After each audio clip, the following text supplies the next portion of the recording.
Magandang gabi sa ating lahat, mga kaibigan, lalo-lalo na sa lahat ng mga nanonood sa araw na ito. No? Napakagandang topic ng purgatory. No? Patutunayan po ni Brother Mel bilang isang Katoliko ng paniniwala po ng Santa Iglesia Katolika at ang lahat ng mga Kristyano Katoliko na totoo po ang purgatory. No? Ito po ay hindi po invento lamang o gawa-gawa lamang. Ito po ay may matibay na batayan sa Biblia at mayroong mga sinasabing mga talata na magpapatunay na mayroong purgatory doon. No? Ang salitang purgatory o purgatorio ay hindi po yan talaga Tagalog or English. No? Yan ay galing sa hang at inango yan sa Latin, no? Peccationem peccatorium, no? Nakalagay doon, no? No? At ito dahil na meron tayong mga English na ginagamit, na ito ay nagamit na sa salitang purgatory. Na ang ibig sabihin ay paglilinis, no? Purification, no? Paglilinis, purification. Yun ang ibig sabihin. At ito ay ating pinaniniwalaan na hindi lamang sa kabilang buhay na paglilinis dito rin sa ibabaw ng lupa, tayo ay nililinis din because purgatory is a state in which souls are purified, no? No?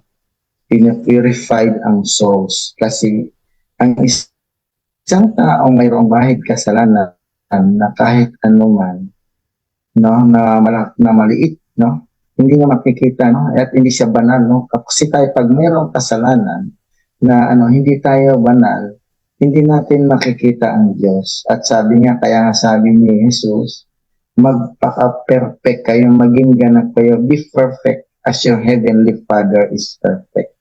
Kasi kung hindi tayo perfecto at meron tayong bahid na kasalanan na hindi natin napagsisihan at haharap tayo sa Diyos, no? At hindi tayo banal, hindi natin siya makikita, hindi natin makikita ng mukhaan ang Diyos. Yan, no?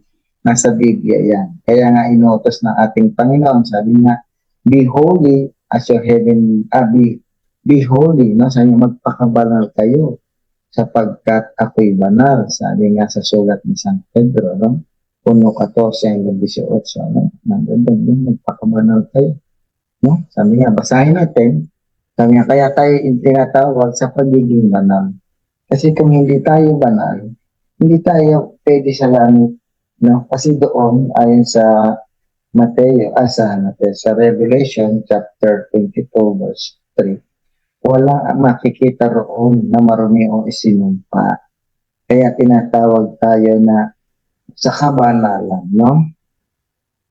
Sabi nga, be holy, magpakabanal kayo. Kaya yun ang panawagan sa atin, no? Na maging banal tayo at maging perfecto tayo.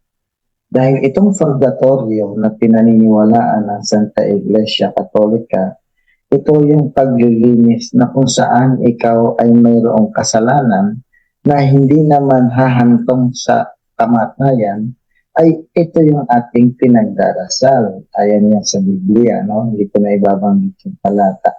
Mas maganda itatanong lang sa atin kung nandoon yun.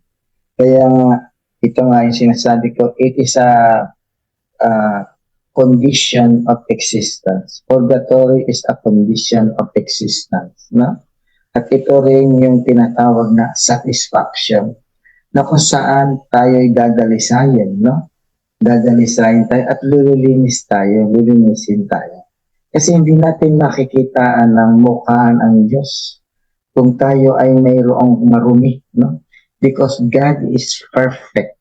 Kinakailangan makikita mo ang Diyos kapag ka ikaw ay magiging ganap dyan, no? No, kaya nga sinasabi ko sa inyo, yung sinasabi ko sa unang Pedro, no? Sinasabi niya sa chapter 1 verse 16, no? Unang Pedro chapter 1 verse, because sabi mo nasusulat, it is written, no? Magpakabanal kayo sapagkat ako'y banal. Sabi ng Diyos yan. Hindi natin pwedeng sabihin, no? Habang ang tao ay nandito sa ibabaw ng lupa, ay siya'y banal na. No? Nagkakamali at nagkakamali pa rin tayo. Kaya nga itong purgatorio, ito yung tinatawag na kung saan dinadalisay, no? Nililinis tayo sa mga bagay na marurumi na kung saan magiging hadlang upang hindi tayo makalapit at hindi natin makita ang Diyos. That is a state. Purgatory sa state, no? Estado ito, no? Ito ay isang estado o isang lugar, no?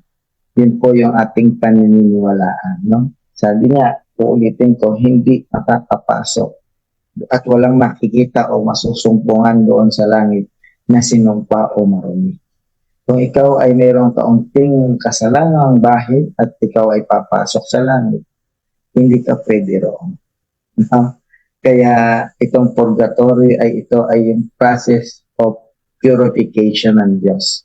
Kung saan ikaw ay dadaan sa purification at ikaw ay dadalisayin upang ikaw ay maging karapat-dapat na humarap siya. Kumbaga, ito yung perfection, no?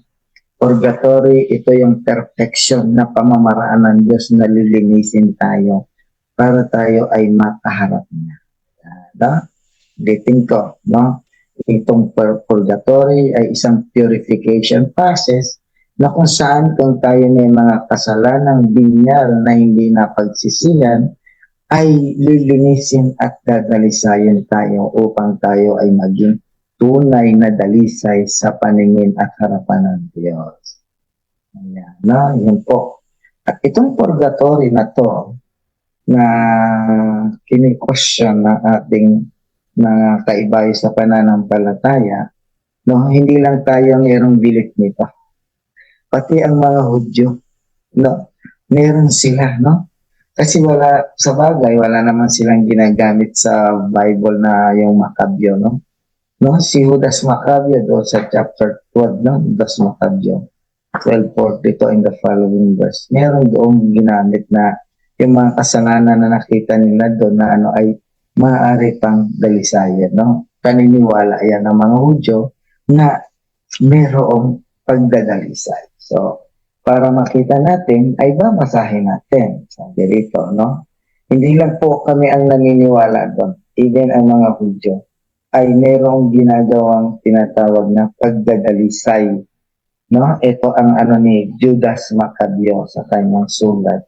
Na sa kabilang buhay ay mayroong tinatawag na pagdadalisay. Basahin natin sa Maccabeo, 2 Maccabeo po. Kung meron pa yung Biblia, basahin natin sa 2 Maccabeo chapter 12. Sabi dito, basahin natin.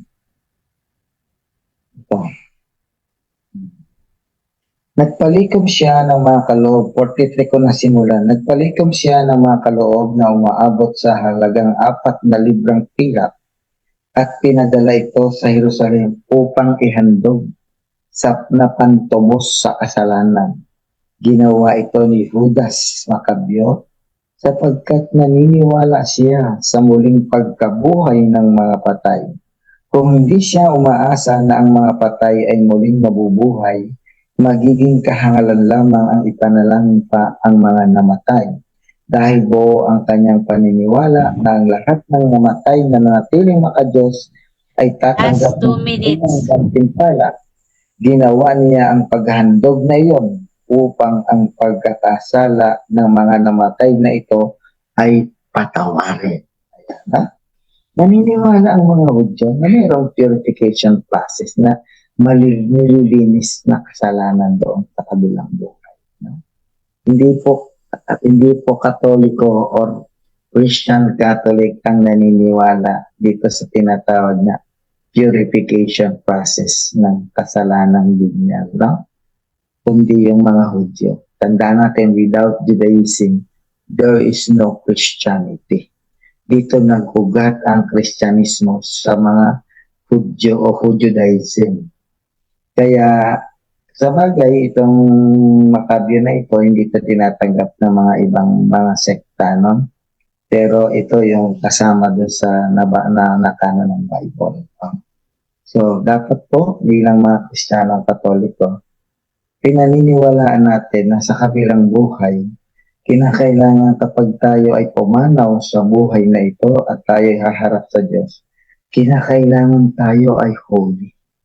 No? Tayo ay holy at tayo ay malinis. No? Dapat, yun po yung purification process na sinasabi ng simbahang Katoliko ayon sa ating banal na kasulatan, no? Na lilinisin, may paglilinis na ginagawa. No? Ano yung ginagawang paglilinis? No? Paglilinis, no? Una-una, siyempre, yung dugo ng ating Panginoong Kristo na ibinuhos niya sa Kalbaryo, nilinis niya tayo doon. No? Yun ang tinatawag na paglilinis. But sa purgatorio, yung awa at habag ng Diyos ang kanyang gagamitin upang tayo ay malinis sa ating mga kasalanan. Yung paglilinis po, doon sa krus ng Kalbaryo, uulitin natin, yun po yung pagtubos sa ating lahat. No? Sa ating lahat. Time is up. Time is up. And yan po nagtatapos ang ating debate. So, dadako na tayo ngayon sa question and answer. So, ready ka na ba, Brother Dons, para tanongin si Uncle Mel sa kanya mga tinatag na poste?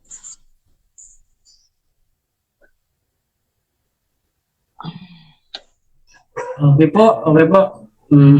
Sige po. Okay, kung ready ka na, Maring Nads, yung timer, okay na ba?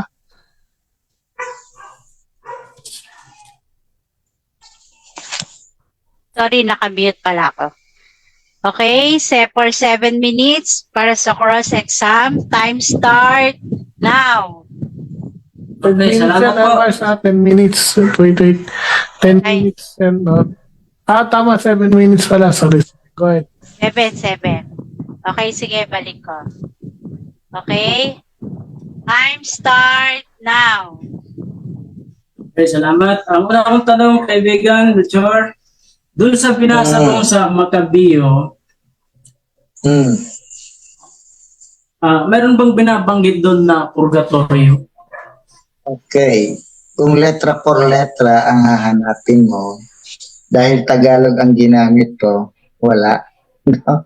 Ang sinabi roon, sila ay, ito babasahin ko, ipinalay upang ihandog na pantubos sa kasalanan. Ginawa ito ni Judas sapagkat naniniwala siya na muling magkabuhay patay. Kung hindi ganon, umaasa, kahangalan lamang ang ipanalangin sa mga patay. Dahil dito, tatanggap ng dakilang gantimpala ang ginawa niyang paghandog na iyon upang ang pagkakasala ng mga namatay nito ay patawarin. Nandoon yung purification process. Hindi mo nga makikita doon yung letra 4 lang, purgatory, pero yung purification process nandoon. Okay. Tanong. Okay.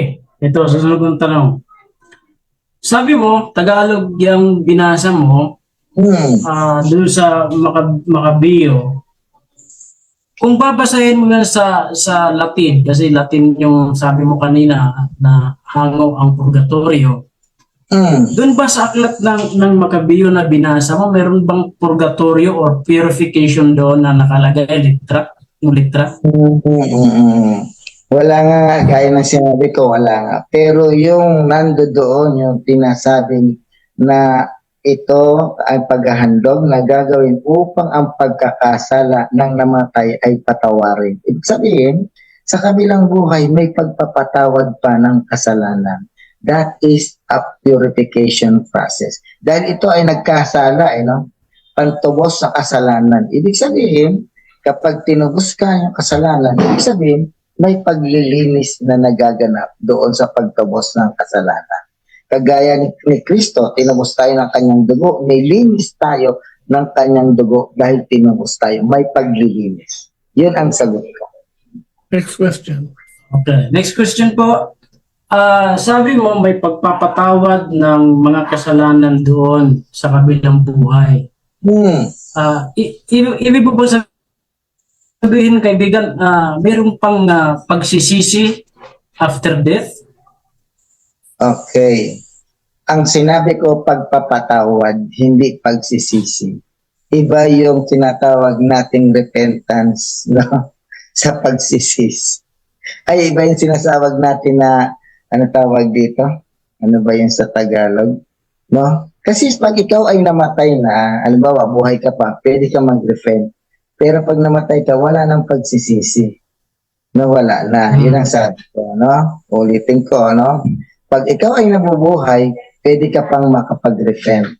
Pero that time, namatay ka na meron kang bahid na kasalanan, wala ka ng kakayahan na magsisi ka. Kaya nga mayroong paghahandog sa kasalanan, nakagaya ng sa kasaysayan sa Makabyo, na ginawa niya ito, no? Dahil hindi nga na makapagsisi, namatay na may kasalanan, kaya ang ginawa niya, naghandog siya para sa kanila.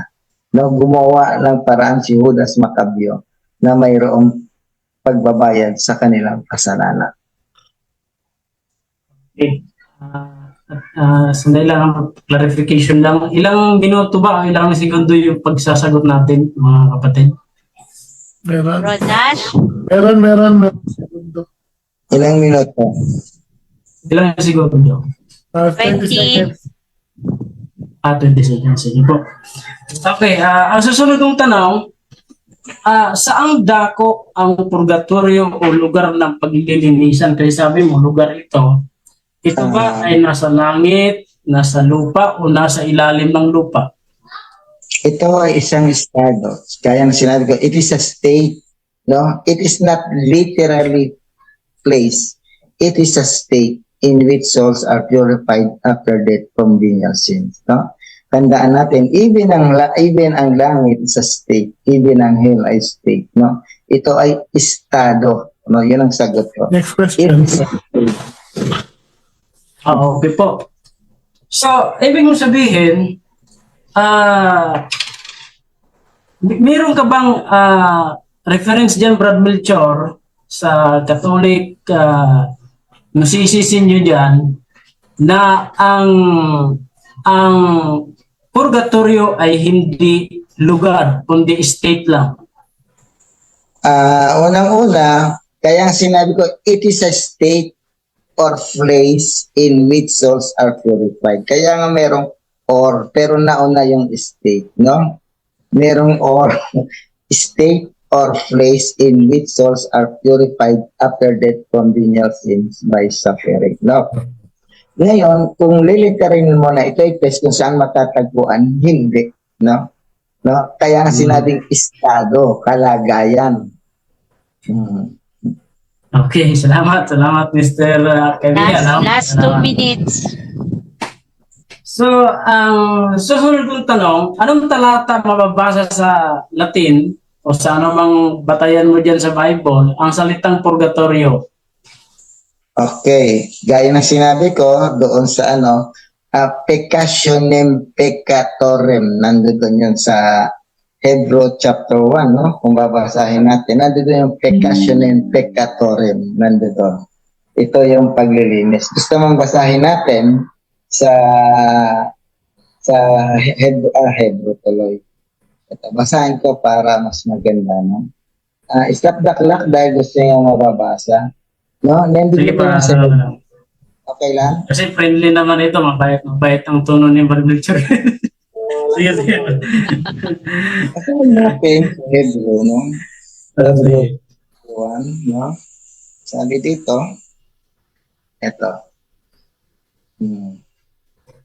Kung mayroon kang dyan, ay bibigay ko ng talata. Nandito dito sa pagliliginis. Dali, hanapin natin. Wait lang, Stop the clock para sa ang Yes, gagawin ko na. may 1 minute and 25 seconds. Sa ko, Latin Vulgate, sahin natin. Direct na para sabi dito sa Hebrew. Ayan. Hinahanap ng peccationem peccatorium, no? Basahin natin. Sandali lang, Good. Sabi dito, sa Hebrew, okay. Sandali Wait lang Ito, so Hebrew 1:3. Basahin natin. Qui cum sit splendor gloriae 1:3 Hebrew 1:3. Et figura substantiae ejus portans que omnia verbo spiritus suae purgationem peccatorum patience ad dexteram majestatis in excelsis. Ayan, nandoon yung purgationem peccatorum. Ibig sabihin ng paglilinis or purification. Sa Tagalog, nandoon yung dilinis tayo ng dugo ng ating Panginoon. Yun, ang sagot ko. Nandoon sa Hebrew. Sa Hebrew, sa Okay, Latin. resume. Next question. Okay. Yun bang, sunod kong tanong, yun bang ginawa ni Jesus na paglilinis dito ay sunod doon sa binasa mong Hebreo 1:3? Ginawa niya ba ito sa after death o before death? Sa kasalukuyan? After death, na ginawa niya ito dahil yung pagtubos at paglilinis ng ating mga kasalanan ay hindi hanggang doon lang sa krus. Hanggang sa darating ng mga generation, kasama silang lahat doon. Hindi natatapos ang pagtubos ng Diyos sa krus ng Kalbaryo. Hanggang ngayon at sa darating pang mga henerasyon, kasama silang lahat. Yun ang Next sagot. question. Okay, after death. No? Ang susunod kong tanong, kaibigan, saang talata yon na after death si Kristo nagtutubos pa rin siya ng mga kasalanan ng mga tao kahit nasa after death na sila?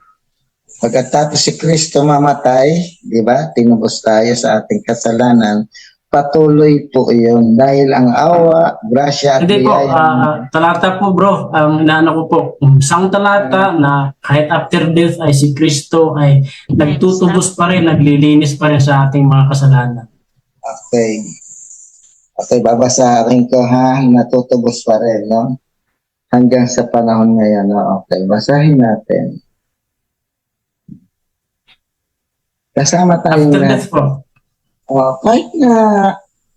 Kahit na hindi lang after death, kahit sa mga darating pang mga sinauna nating mga kasama sila sa salvation, no? Yung pagtubos na yun. Basahin natin. Kaya nga sabi rito, no? Basahin ko sandali. Ayan. Dali. Stop mo yun, Time is up na eh. At hindi, sasagutin natin. Stop na ba? Sayang. Yes, time is up. Siguro sa ano na lang, sa rebate. Ronash? Yes, yes. Oo. Nagre-request kung ano daw, yung about sa time stop daw muna. Inaawit nila, pahayag 5:9, inaawit nila ang isang bagong awit. Ikaw ang karapat-dapat na kumuha sa kasulatan at sumira sa mga silyong iyon.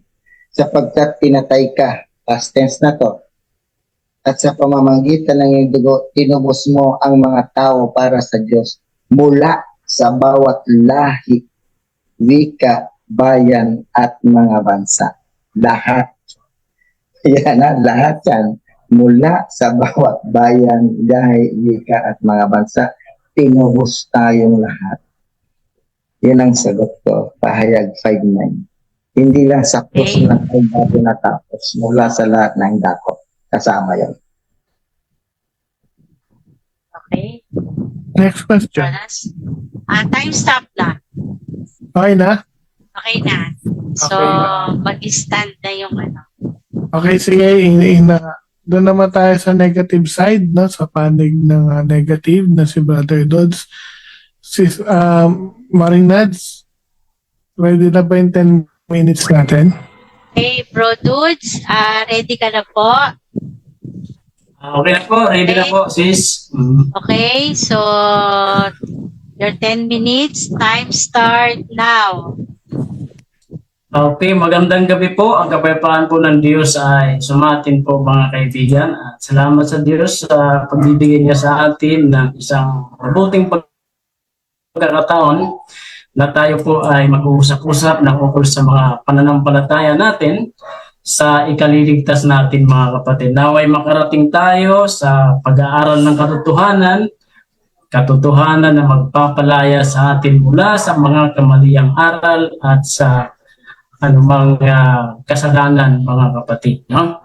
So, ang huli kong tanong mga kaibigan, kaya sabi ni Brother Melchor, napakabait ni Brother Melchor ngayon, no? Talagang magpapare na ata to si Brother Melchor. Pahayag 5:9 hanggang 10, binasa niya po mga kapatid. Ang tanong ko doon, meron bang mabasa na after death, yung mga taong, mga kaluluwa kasi ang pinag-uusapan sa purgatorio mga kapatid ay after death o kaluluwa mga kapatid, ay tinubos pa rin ng ating Panginoong Jesucristo. Ang binasa niya ay Revelation 5:9 hanggang 10. So dito ho mga kapatid, ay tinubos ng ating Panginoong Jesucristo ang mga tao. No? Binili mo sa Diyos ng iyong dugo ang mga tao sa bawat angkan, wika, bayan at bansa. Ito bang mga binili niya? Mga patay na ba ito noong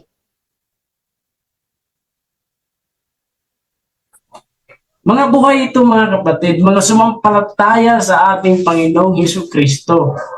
Gawa 20:28, ito yung iglesia ng Diyos na binili niya ng kanyang dugo mga kapatid. Tinubos niya. So hindi ito mga kaluluwan na lang. Mga tao pa talaga ito, buhay pa ito mga kapatid. Sumampalataya pa ito mga kapatid. No? So kaya hindi niya nabasa doon sa talata na yon yung pagtubos ni Kristo doon sa mga namatay na mga kaluluwa na lang, no? At ang isa pa dito mga kapatid, no, binigay niya sa atin ang Hebreo 1:3. Doon binasa niya yung purgatorium ba yun o purgatorium mga kapatid, na doon daw nilinis ni Kristo, doon binabanggit doon na nilinis ni Kristo ang ating mga kasalanan. Kailan ba nilinis ni Kristo ang ating mga kasalanan? Nung tayo ba'y patay na? O buhay pa mga kapatid? Ha? Buhay pa yun mga kapatid.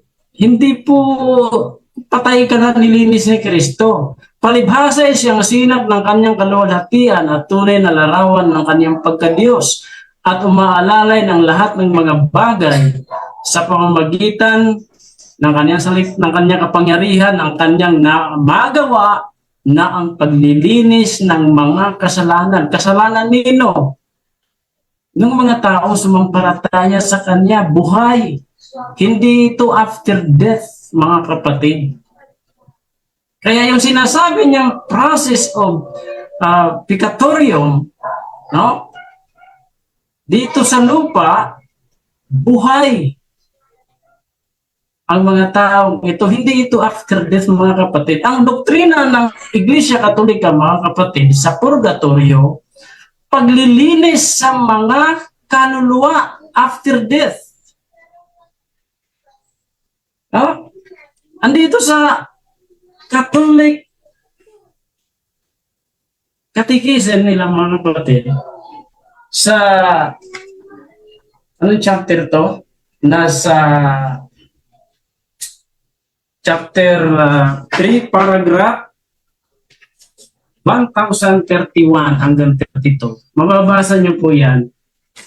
Ang purgatory may paglilinis ng mga kaluluwa ng mga taong namatay na hindi masyadong may mga tira-tira pang mga kasalanan. Ang tinatawag nila cleansing fire sa mga lesser faults.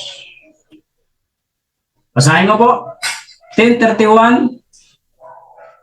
The tradition of the church by reference to certain texts of the scripture speaks of a cleansing fire as for certain lesser fault. So mayroon daw apoy mga kapatid na maglilinis doon sa mga taong nakakagawa ng mga maliliit na mga kasalanan.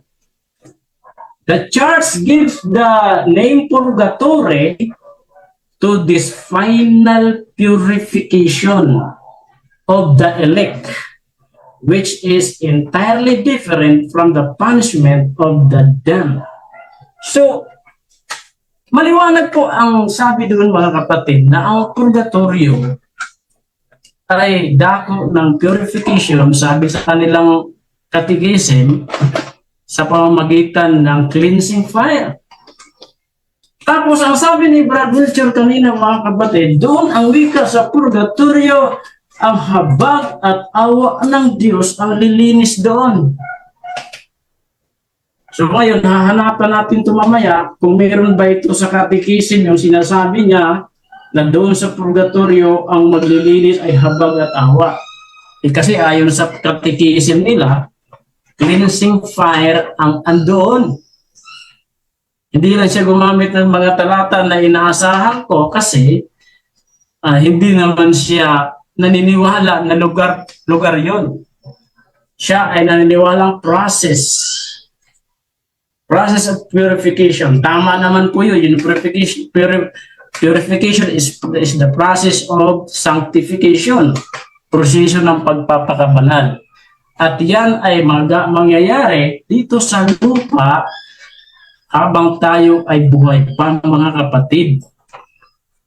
No? Wala siyang lugar na binabanggit mga kapatid. Inaasahan ko yung mga talata na sasabihin niya ito ang purgatorio, may apoy dito, pumunta si Kristo doon sa ilalim ng lupa, nangaral sa mga espiritong nasa bilangguan, yun ang purgatorio. Dahil yun ang kanilang stand mga kapatid.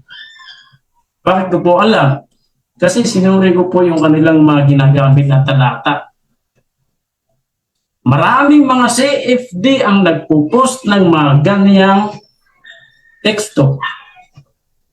Kaya lang, ngayon, hindi ginamit ni Brad Majorian. Doon siya sa process. Hindi niya ma-direkta na ito'y lugar, kundi estado lang daw. Mga kapatid.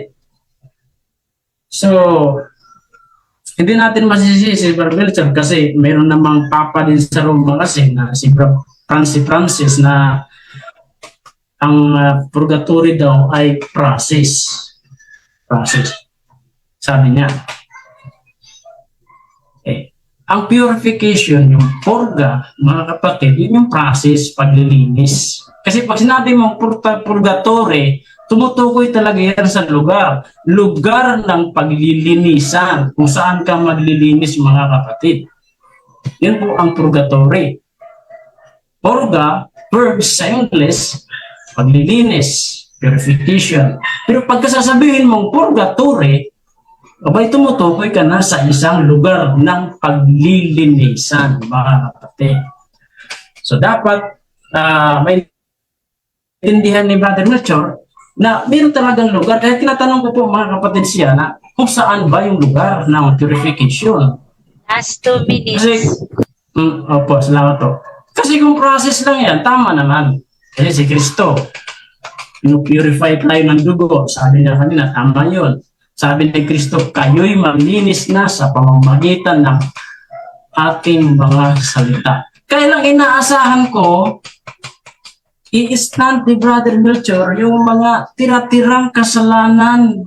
Pag namatay ang tao, lesser faults, doon daw sa purgatorio, lilinisin yung final na purification. Meron silang tinatawag dito sa catechism nila final purification. Bagaman na tayo ay nilinisan ng dugo ni Kristo, ang mga elect dadaan pa rin daw doon sa purgatory bilang final purification. Mamaya ba ibigay ni Brother Melchorian yung stand na yan ng catechism nila, tatanungin natin siya. Pero sa ngayon, yung stand ni Brother Melchor, process, wala tayong masyadong ano doon kasi sabi niya hindi naman daw lugar eh. Place or state sabi niya, pero hindi siya nagbigay ng definidong lugar kung saan ginagawa ang purification ng kaluluwa, ng kalag after death, mga kapatid. So, dapat nagbigay siya para doon natin siya tatanungin, mga kapatid. No? So, yan. Kaya kanina, mga kapatid, tinanong ko siya doon sa Macabeo, no? Hindi naman natin ito tinatanggap, yung Macabeo na to. Mayroon bang salitang purgatorio doon? Wala. Ang nakasulat doon, ipanalangin ang mga patay. Kaya, nakabasa ng panalangin ng patay, nag-conclusion. Sa makatuwid ang wika, may pananalangin ng mga patay doon, ng mga Hudyo. Kaya, sa purgatorio yun. Conclusion na yun, mga kapatid. Time is up. Time is up. Okay po. So yan po nagtatapos ang ating negative side, no? Sa kanyang unang tindigan. So dala ko na tayo sa question and answer. 7 minutes, Brother Mel. So ready ka na ba? Brother Ben, Ready na ako. Okay, kung ready ka na, Mars, yung time natin, pakiset. okay, kung ready ka na, Bro Mel, wala kang cam. Wala. Magulat ako na kam. Wait lang. Okay? So, your 7 minutes, Brother Mel. Time start now. Sabi mo doon sa tinalakay ko sa Revelation 5:9 ay mga buhay lang. Sabi mo, yes or no? Yes, mga buhay yung mga tinubos.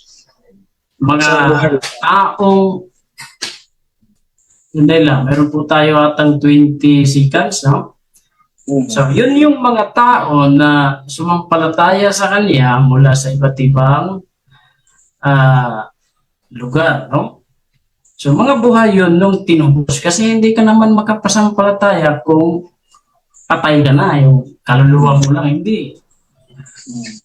Next question. Sabi mo mga bungahe lang sa 9. Kung ibababa mo sa 13, mga buhay lang ba talaga ang tinutukoy doon? Oo o hindi? Sa 13. Sa chapter 9, chapter 5 verse 9, di ba? Ibababa mo sa 13 ng verse. Mga buhay lang ba ang tinutukoy doon? Oo o hindi? Basahin natin para mga kapatid, no? At ang bawat bagay na nilalang na nasa langit, nasa ibabaw ng lupa, nasa ilalim, nasa ibabaw ng lupa. Wala akong pagtubos dyan nakalagay, Brother Melchor. Hindi. Ang tinatanong ko, sabi mo kasi mga buhay. Sa 13 ang tinatanong ko, no? Kung mga buhay ba lahat yung tinutukoy doon sa 13. Kasi sabi, narinig kong ang nilang na nasa langit, nilikang nasa langit. Nasa lupa, nasa ilalim ng lupa, nasa dagat lahat ng mga naroon. Mga buhay lang, yung mga nasa ilalim ng lupa. Mga buhay ba yung mga nasa ilalim ng lupa o mga patay na yun? Yes, mga buhay yun, kaibigan Melchor. May mga tao na nakatira sa ilalim ng lupa. Ang tinutukoy dyan ng mga nasa kuweba, Brother Melchor. Kung matatandaan mo si Jeremias, ay kinulong siya nung panahon niya doon sa ilalim ng lupa na may mga silid. So may mga taong nakatira noon, lalo sa mga kuweba, Brother Melchor, na nasa ilalim ng lupa. Tao yan, tao. Tao yan. Hindi po yan yung kaluluwa na nasa ilalim ng lupa. Okay. Yung naman, mga nasa langit na nilika, bukod sa mga anghel, sino pa yung mga nilalang na nasa langit, bukod sa mga anghel? Dito ho sa 5:13 kasi, hindi naman ho pagtubos dyan. Objection muna. Pagpupuri. An objection? Sige. Time pause muna. Sa mga anghel na mga Okay, nilalang time na pause. Sabi, mga nilang na nasa langit. Bukod sa mga nilalang na nasa langit na mga anghel, sino pa ang mga nilalang na nasa langit na kasama na ng nakabot? Tawan na siya, bro. Pakiulit, bro. Pakiulit. Sino? Nakamute ba ako? Nakamute? Okay siya. Humina lang kanina. Humina. Kaya hindi ka narinig. Sino ba yung mabukod sa anghel? Sino ba yung mga nilalang na nasa langit na umaawit na kasama ng Diyos? Bukod sa mga anghel, sino pa yung mga nilalang na nasa langit? Bukod po sa mga anghel, mayroon doon mga kordero, mga seraphim, no? Yung apat na nilalang. Mga anghel na yun. Excuse me. Mga anghel na pag considered na yung mga anghel natin, bukod pa sa kanila na mga nilalang na nasa langit, sino pa ang mga nandoon? Ang alam ko na nasa langit, no? Na mga nilalang, yun lang, seraphim, cherubim, anghel, at yung apat na nilalang na buhay na nasa langit. Yun lang ang alam ko. Pero pagka tayo ay nagtagumpay na, no? Tayo makakarating din sa langit. Ayun. So, next question ko, no? Sino naman yung nasa dagat at lahat ng mga naroroon na umaawit? Sino naman yan? Kung yun ay mga tao, sino naman yung nasa dagat? Hindi naman siguro yung mga badyaw. Sino naman yan? Bangalin lang po yan sa dagat, Brother Melchor. Sino yan? Sino yan? Lahat ng mga nilalang sa dagat, yan po ang binabanggit din sa 4:11 ng Revelation. Sa 4:11 ng Revelation, pumupuri sila, no? Ang sabi dito, marapat ka, ito, sa Diyos, umpisa natin, ang 24 na matatanda ay nagpatirap pa sa harapan niyong nakaupo sa luklukan at nagsisamba doon sa nabubuhay magpakailan-kailanman. At ilalagay ang kanilang putong sa harapan ng luklukan na nagsasabi, marapat ka, o Panginoon namin Diyos na tumanggap ng kaluwalhati at ng kapurihan at ng kapangyarihan sapagkat nilikha mo ang lahat ng mga bagay dahil sa iyong kaluban ng sinitaw ang mga ito. Ayun, yung mga nilalang na yon na nagsilitaw. So, ibig sabihin, wala pang kaluluwa doon sa harap ng trono ng Diyos. Gaya ng sabi mo, yes or no? Meron na kapatid, meron na. Nasa 6:9 ng Apokalipsis, meron mga kaluluwa ng mga matutuwid na nag-iintay na lang ng kagantihan. Matutuwid na po yun. Magpahinga next kayo. question. Kung meron palang kaluluwa nandoon na mga taong banal, sabi mo kanina, angel lang ang alam mo at mga seraphim. Ngayon, tanong ko, may mga kaluluwa ba ro na mga taong banal na sa langit? Yes or no? Sabi mo, mga angel lang kanina. Meron. Meron. Ayun. Ang tanong mo kasi, mga nilalang, yung tinutukoy mo naman, kaluluwa ngayon. So, kung kaluluwa ang pag-uusapan, meron. Ayun, meron. Taong nilang, literal na may laman, wala. Pero kaluluwa ng mga... Ganon, yung nilalang. Kasi yung kaluluwa, nilalang yun, di ba? Okay.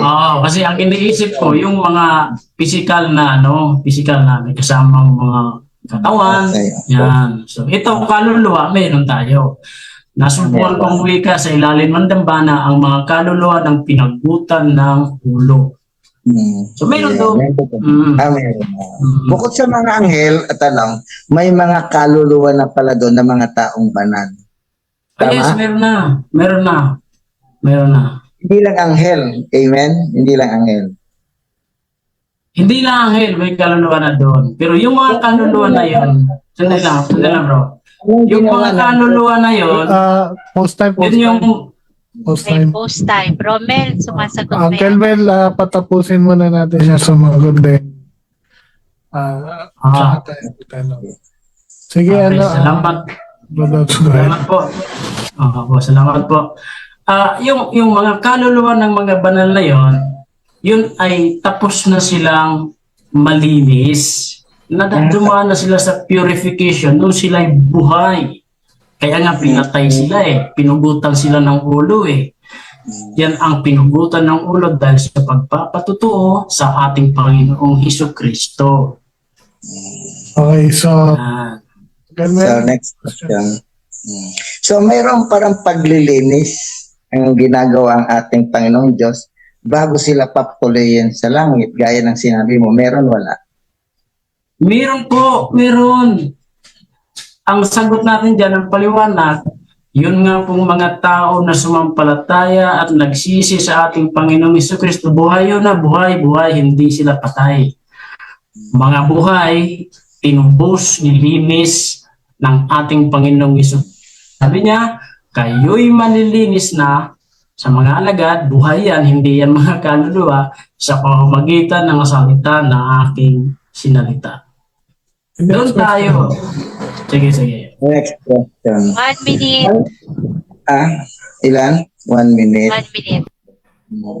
Yung pinuntahan ni Jesus nang namatay siya doon sa ilalim ng lupa, mga buhay ba yun na tao o mga kaluluwa yun ng mga espiritong nakabulanggo? Kasi sabi mo, mga buhay lang yung 5'9" na nasa ilalim ng lupa. Nang bumaba si Kristo doon sa kanyang pagkamatay, bumaba siya sa mga yumao, mga buhay ba yun? Yes or no? O mga patay na ng kanyang inaralan?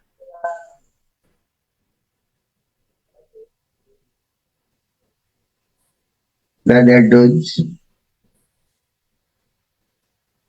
Brother Dudes? okay, pause mo na yung time, ano? Mars. Post the time. Bro dudes.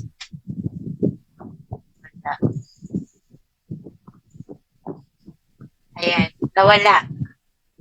Meron ka pang 20 seconds.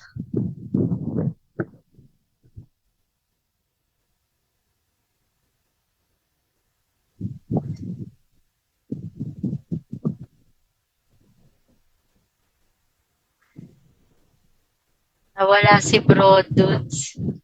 Okay, antayin po natin si Brother Dudes. Nalaglag po. Ayun. Humina yung tanong ko, humina siguro. Nawala. Ayan. Okay, meron na lang tayong 20 seconds. So, Ronash, Pakiulit yung question, Uncle Mel. Tapos kapag sumagot na siya, no? Ito yung premise ko. Si Brother Dodds. ako Saka i-start. yung oras. Okay, sige. Yung premise ko, sabi niya, mga buhay daw yung nasa 5'9" na nandoon. No? Ito yung premise lang, ha? Wala pa yung tanong ko. Mamaya na kayo ng oras. Premise ko. Kasi sabi niya, mga buhay lang daw yun. No? Na mula sa bawat lahi, wika at mga bansa. Ngayon, ang tanong ko, nung si Kristo ay bumaba, no? Sa kailaliman ng lupa, buhay ba o mga patay na yung nasa ilalim ng lupa na binabaan niya? Buhay o patay? Yung mga nasa Okay, ilalim sagot ko po. Yan po. Okay, yung nasa ilalim ng lupa, yun po ay mga espiritu ng mga taong patay sa panahon ni Louis. Sa lupa yun. Kanina, ang tanong niyo po kasi kanina, sa langit. Mga matuwid naman Time. yun. Time na. Okay, time stop. Time stop. Okay. So, dyan na po nagtatapos ang ating first round, no? So, dadako na tayo sa rebuttal portion. So, Uncle Mel, ready ka na ba for your 10 minutes rebuttal? Okay, Okay. Brother Mel, for 10 minutes. Time start now. Sabi niya na ito po, no, papakita ko yung CCC ko. No, estado po yun, sabi ng ating CFC. No? Ito, ang sabi ng CFC, wala daw ako maipapakita. Ito po, oh. The Church Doctrine on Purgatory, the state of final purification, ayan, is based mainly on the ancient liturgical practice of offering prayers for the dead. Ito yung sa Dos Macabeo, no? Estado po, no? Estado. No, yung sinasabi mo, yung tinatawag na pagdadalisay sa apoy, no? Pagdadalisay, no? Yung sinasabi mo, no? Even ang si Jesus, sabi ni Jesus, doon sa Marcos chapter 9, no? Sa Marcos chapter 9, verse 49, basahin natin, no? Parehas po yung turo na sinasabi, ang bawat isa ay dadalisayin sa apoy. Ayan, no? Hindi ko muna ginamit yung word na by fire. Kaya hindi mo ko tinanong kung yun ba ang ano namin, no? No, kaya ngayon, ilalabas ko na yung spiritual fire, no? Sabi rito sa Marcos, chapter 9, verse 49, sabi, ang bawat isa ay dadalisayin sa apoy. Sabi ni Jesus, no? Ito, oh, sabi natin, no? Sapagkat ang bawat isa ay dadalisayin sa apoy. May pagdalisay sa apoy, purification process by fire. Sabi sa mabuting balita. Si Jesus na ang nagsabi niya. Kaya nga doon sa ano yun? Sa unang Thessalonians 3:13, no? Ang sabi ron, kinakailangan maging ganap tayo dahil hindi natin makikita ng mukha ng Diyos kapag hindi tayo naging ganap. No? Sa Good News Translation, be perfect and holy. Dahil hindi natin makikita ang Diyos ng mukhaan pag hindi tayo. But ang purgatorio kung saan nandoon ang habag at awan ng Diyos para sa mga taong may mga kasalanan na hindi hahantong sa kamatayan. Ayon niya sa 1 John chapter 5 verse 18 to 19, no? 16, 17, 18, 19. No, kailangan ipagdasal. Mayroong mga kasalanan na hahantong sa kamatayan, hindi sinabing wag na ipagdasal. Pero may mga kasalanan na hindi hantong sa kasalanan na dapat ipagdasal. Kaya nandoon. Kaya yung sinasabi nating estado, no? Ito po, ang sabi estado.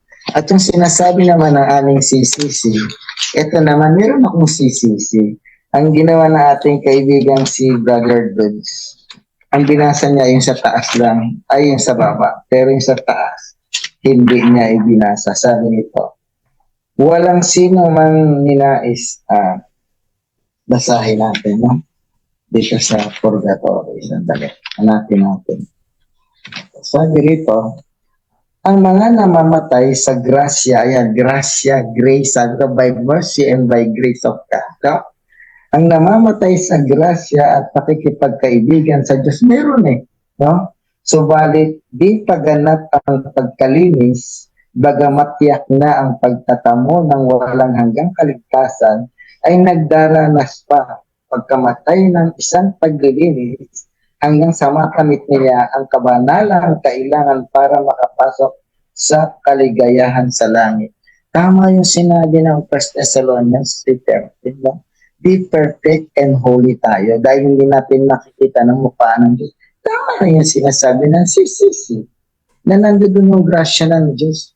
Nandoon yung grasya. Ano yung grasya ng Diyos? Ang maging merciful sa lahat ng tao. Yan ang grasya ng Diyos. Nandito may grasya. Hindi mo lang binasa yung nasa taas. Okay. Tinatawag ng Iglesia Katolika ang purgatorio, ang huling paglilinis, na ito ng hinirang na luwang kakaiba sa pagparusa ng mga hunghang. Kinatha ng Iglesia ang araw na ito sa pamamagitan ng tungkol sa purgatorio, lalo na sa konsilyo ng Florence nito. Ginamit yung salita kinatha, hindi ibig sabihin inimbento, no? Yung salitang purgatorio, doon kinuha yung paglilinis. It means for purification process. Hindi ibig sabihin na inimbento lang ng simbahan dahil sa loob ng Biblia mismo, nandoon ang sinasabi ni Jesus, sapagkat ang bawat isa'y dadalisayin sa apoy. No? Si Jose, dinaan niya sa paglilinis. No? Nakaharap siya sa, minamak niya ni Satanas na, dahil siya ay makasalanan. Pero nilinis siya ng Diyos. No? Kaya sabi ko sa'yo, dito sa lupa may ginagawang paglilinis ang Diyos. Lalo na siguro sa mga kabilang buhay pa. Na meron ding pagpapatawad ng kasalanan, ngayon din ang bill ng mga Hudyo.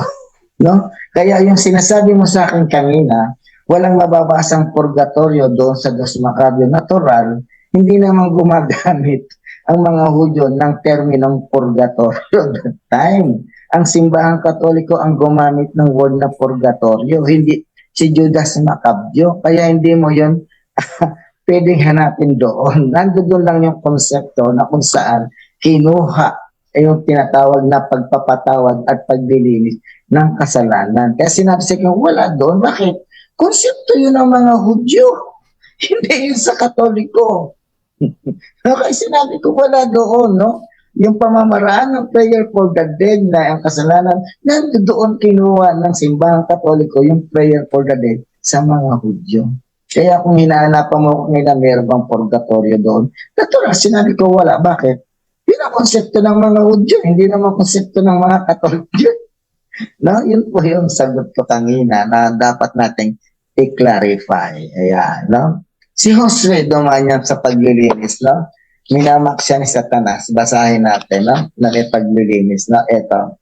Josue, Zacarias 3:3. Basahin natin and the following verse. Tingnan mo, kung paano siya nilinis ng Diyos. No? Sabi rito sa Zacarias chapter 3 verse 3. Basahin natin and the following verse. Sabi rito, nakatayo si Josue sa harapan ng anghel at ang suot ay maruming damit. Hindi ito yung damit na ganito. Sinabi ng anghel sa mga naroon, hubarin ang gulanit niyang kasuotan. Bumaling siya kay Josue at sinabi, nilinis na kita sa iyong kasamaan at ngayon bibihisan ng magarang kasuotan. Bumaling muli ang anghel sa kanyang mga inutusan at sinabi, suotan ninyo siya ng malinis na turbante, gayon nga ang ginawa na at binihisan na si Josue habang nakamasid ang anghel niya. Ipaglilinis. No, may paglilinis ang Diyos.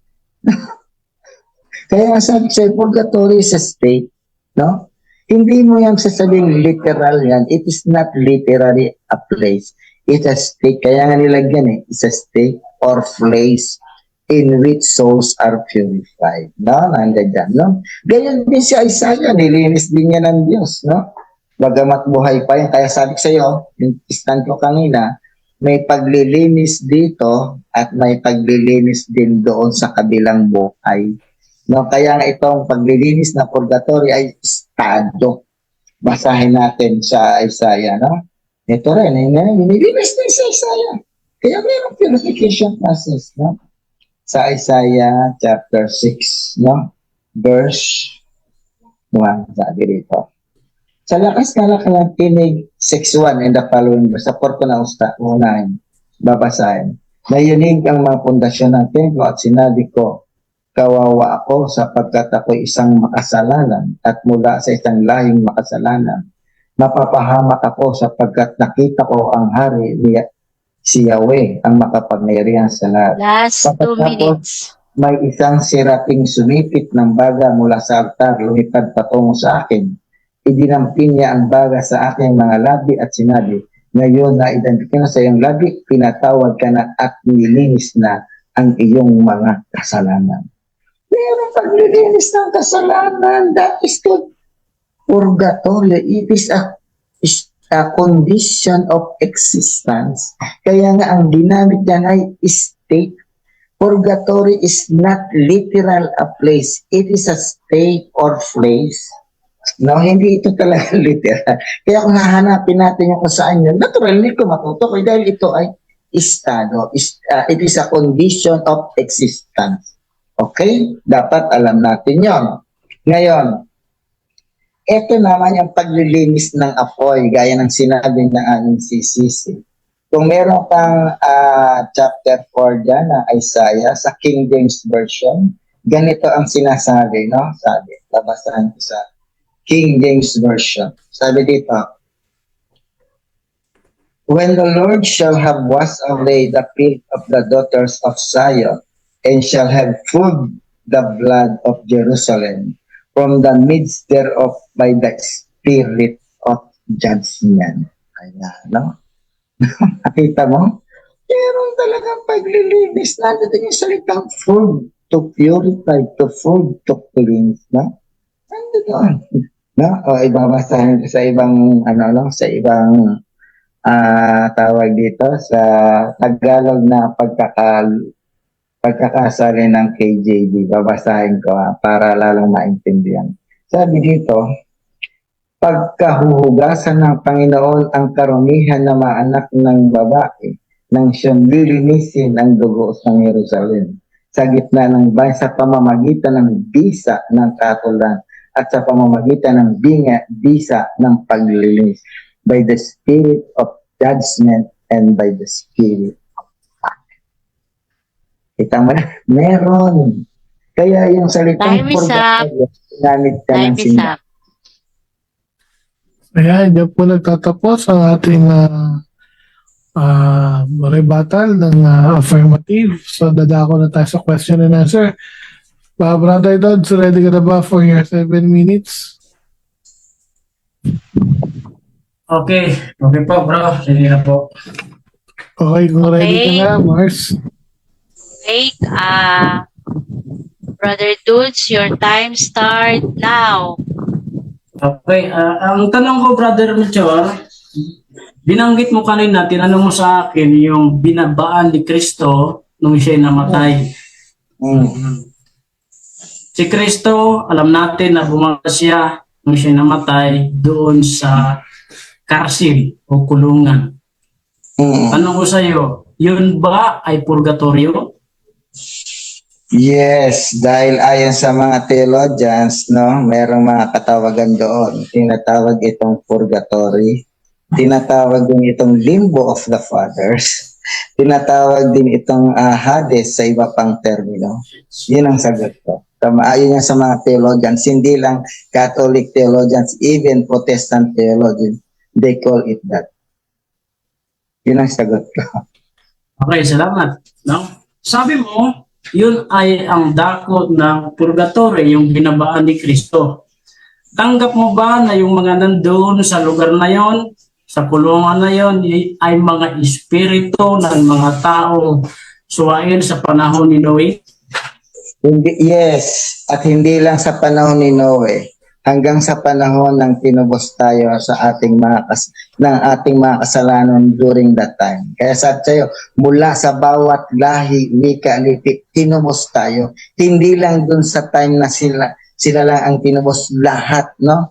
Bakit? Sapagkat dinala niya yan. Ayon sa Efeso, no? 4:7, maybe, dinala niya ito lahat doon, no? Lahat. Hindi sinabing, doon sa Pedro, doon lang sinabi, pero doon sa Efeso 4:7-9, dinala niya lahat. Yun ang sagot. Okay. Ang susunod kong tanong, binasa mo kanina yung katekism nyo na nandun, ang nasabi dun sa katekism, ang mapupunta sa purgatory ay mga lesser faults lang. Yes. Mga elect na mga lesser faults. At sabi mo, ang nandoon sa kulungan na sabi mo ay purgatorio na binabaan ni Kristo, ay mga taong Objection. Ano suwain. objection? Ano objection?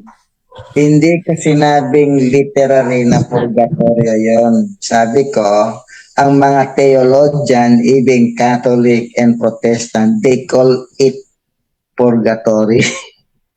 Hades, limbo of the fathers. Yun ang sinabi ko, hindi ko sinabing directly na purgatorio yon. Sabi ko, ang mga Protestanteng theologian, ang mga Catholic theologian, doon ang tawag nila doon. No, hindi ko sinabing ako ang nagsabi. Counter objection po, Mr. Moderator. Mr. Moderator, counter objection Yes, po. counter objection.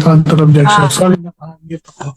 Ayos talaga. Yung tinatanong ko siya kanina, ang tinatanong ko siya, hindi yung mga theologian o yung sinabi ng ilan na sino mang wala sa aming pag-uusap. Tayo nag-uusap eh. Tayo ko, dapat sasabihin mo yan. Huwag pa iwas bro. Tanong ko sa'yo, kakausap ko, para sa iyong sarili. Okay. Yun Okay, bang... since yun talaga yung sagot, so Eto na, sasagutin ko na. Gaya ng sinabi ko, ang stand ng simbahan diyan, no? Tinatawag din niyang limbo of the fathers, tinatawag din niyang Hades, realm of death, ayan, dinagdagan ko na, realm of death, limbo, etc. Yun yan, no? Hindi lang ako, kundi mismo ang ating mga magisterium na nandoon. Tinatawag din itong limbo of the fathers, tinatawag din itong Hades, tinatawag din itong realm of death, pero hindi sinabing directly na yun ay literal na purgatory. Hindi yun sinabi ko. No, huwag nating sabihin na ako lang ang may sabi. Okay. Okay, salamat. Okay. So, ang tanong ko sa iyo, kaibigan, sabi mo kanina, ay mga tao masama yun sa panahon ni Noe. At ayon sa inyo, ang purgatory, makakarating doon yung mga lesser fault lang. Ang tanong ko sa iyo, yun bang andun sa sinasabi yung purgatory na binabaan ni Kristo ng mga espiritong sa panahon ni Noe ng mga suwain, yun ba'y mga lesser fault lang at mga ilik yun? Hindi ba mabibigat ang mga kasalanan doon? Okay, una-una, during the time ng Noah's flood, wala pa namang Ten Commandments doon. Ang Ten Commandments ibinigay lang sa Exodus. Paano mo i-apply yung Ten Commandments doon sa panahon ni Noe? Sige nga, yun ang sagot ko. No? Wala pang umiilan ng Ten Commandments during the Noah's flood. Next question na pa. Next question. Tanggap mo ba na sinasabi ng Biblia na yung mga taong nagkasala sa panahon ni Noe, mabibigat ang kanilang mga kasalanan? Okay. Unang-una, hindi natin pwedeng sabihin na mabibigat dahil sila ay binigyan pa ng chance ng Panginoon na puntahan doon sa tinatawag na limbus of the Father or realm of death. At yun sa Efeso chapter 4 verse 7 yan, dinala niya ito sa langit. Basahin natin, no? Stop the clock. Pagbibigyan ako ng kaibigan natin. Hindi sinabing sa ano lang, no? Ito, ang sabi ng Efeso. Basahin natin. Sabi rito, Next question. ang bawat isa sa atin tatanggap ng at ganito ang sinasabi ng kasulatan nang umakyat siya sa Next question na, Galmen. Next question. Okay. Next question, Brother Mel. Next question. Sabi mo kanina, hindi mo tanggap na ang mga taong namatay sa panahon ni Noe ay may mga mabibigat na kasalanan. Kaya sabi mo. Objection mo, Mr. Moderator. No Wala objection. ko hindi ko tanggap. Time stop. Ang sabi ko, wala pang umiiral na 10 commandments during that time. Kaya hindi natin sila pwedeng i-consider na sakop sila doon sa 10 commandments na ibinigay sa Exodus. Genesis yung Noah's flood. Hindi po, counter objection, maliwanag po ang sagot mo kanina. Sabi mo, hindi natin pwede masasabing hindi mabigat. Sabi mo kanina, sa ikalawang question ko sa iyo, Brother Mil. Papatay lang yung oras mo na. Wala pa namang moderator. May tumatawag ba sa moderator? Time pause ko na tayo. Moderator. Pause time mo na. Naka-post. 2 minutes and 58 seconds. Wala pa namang 10 commandments doon. No? Thou shall not steal, thou shall not kill. Wala pa. Ibinigay lang to during that time ng panahon ng Exodus. Ngayon, kung i-apply mo doon yun, ibig sabihin na una pa yung 10 commandments pala. Binigay na rin pala yung kay Moses, kay Noah. Kasi kay Noah, sabi, magpakarami ulit sila. Bawal doon, di ba, na yung incest, bawal doon sa pinautosan sila magpakarami. So, paano ngayon yan? Di ba? Kaya sabi ko sa iyo, titingnan natin yung gagamitin nating talana at i-apply natin yung mabibigat na kasalanan. No? Paano ba naging mabigat ang kasalanan yan? Siyempre, i-apply natin doon yung sa Exodus para bumigat yung kasalanan nila. Okay. Ulitin mo lang yung tanong, bro, ha? Tanggap mo ba na ang mga taong namatay sa panahon ni Noe sa baha, mabigat ang kasamaan? During that time, no, walang sinabi rong mabigat. Dahil during that time, wala pa roong umiiral na 10 Commandments. Sabi nun, dumating ang baha, sila'y nagiinuman, nagkakasiyahan. Babasahin ko, start aklat. Okay, babasahin ko ha. Babasahin ko. Babasahin ko, start aklat. Ito. Basahin natin. Ito ang sabi ng Biblia. Ito.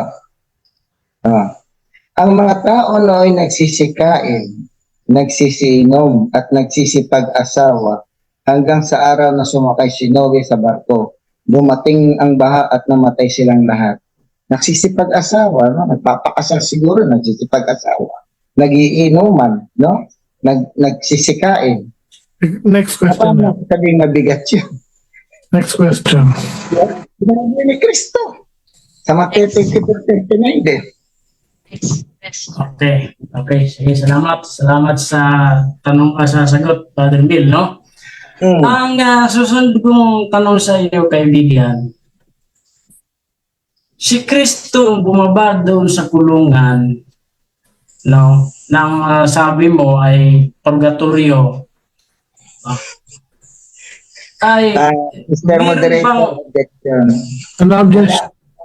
Directly na yun ay purgatorio. Ang sabi ko, ayon sa aming mga dalubhasa, mga Catholic theologian at mga Bible scholar, ito ay kinakategory na ito ay purgatory, ito ay realm of dead, ito ay limbo of the fathers, ito ay yung tinatawag nating Hades. Yun ang sinasabi. Kaya nga ang ginamit ng simbahan ay estado, state. Hindi ko nang ipilit na ako lang ang may sabi. No? Yun ang aking yun ang aking Okay, 1 minute and 45 seconds, Brother Dudes. okay, sige. Ulitin ko na lang ang tanong, kaibigan. No? Okay. Nung bumaba si Kristo doon sa ilalim nung namatay siya, na ayon sa mga scholar nyo ay purgatory. At ang ayon sa inyong paniniwala sa purgatory ay may apoy ng paglilinis. Ang tanong ko sa iyo, kaibigan, ang ginawa ba ni Kristo doon naglinis o hindi? Okay. Gaya ng sinabi ko, yung dugo. At hindi yung literal na apoy. It is a spiritual fire. Kaya nga sabi ni Jesus, ang bawat isa ay dadalisayin sa apoy. Ayan. No? Hindi yung literal na apoy. No? Yan ay mababasa doon sa Mabuting Balita, Biblia, chapter 9, verse 49. May binabanggit siyang paglilinis sa apoy. Pero hindi yung literal na apoy. Yun din ang tinutukoy ng aming CCC. Yung tinatawag natin sa Isaiah na binasa ko, it is a spiritual, no? Spiritual burning, sabi. Yun ang sagot ko. Hindi yung literal na apoy na kagaya ng nasa atin, no? Yun ang sagot ko. Okay. Anong proseso ng paglilinis doon sa lugar na yung Brother Chor, doon sa mga espiritu masusuwail? Ang proseso ng paglilinis doon ay yung proseso ng Diyos, no? Ang pamamaraan ng Diyos, sabi nga na Isaiah, ang aking isipan ay hindi niyo isipan. Ang aking pamamaraan ay hindi niya pamamaraan. Ang aking layunin ay hindi niya layunin. Ang pamaraan ng Diyos ng paglilinis doon, hindi kagaya ng pamaraan na iniisip natin. Kaya nga gumagamit sila mga talinghaga. Yun ang sagot ko. Kaya huwag nating ililiteral na yun ay apoy talaga na kagaya ng nasa kalan o nagsisigat. Ay, hindi ganun yun. Next Okay, next question. question. Okay, time is up. Time is Hands up. up na? Time is Okay. up. Okay, dyan po nagtatapos yung ating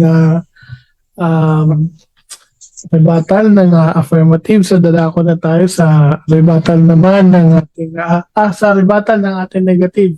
So, ready ka na, Brother Dodds?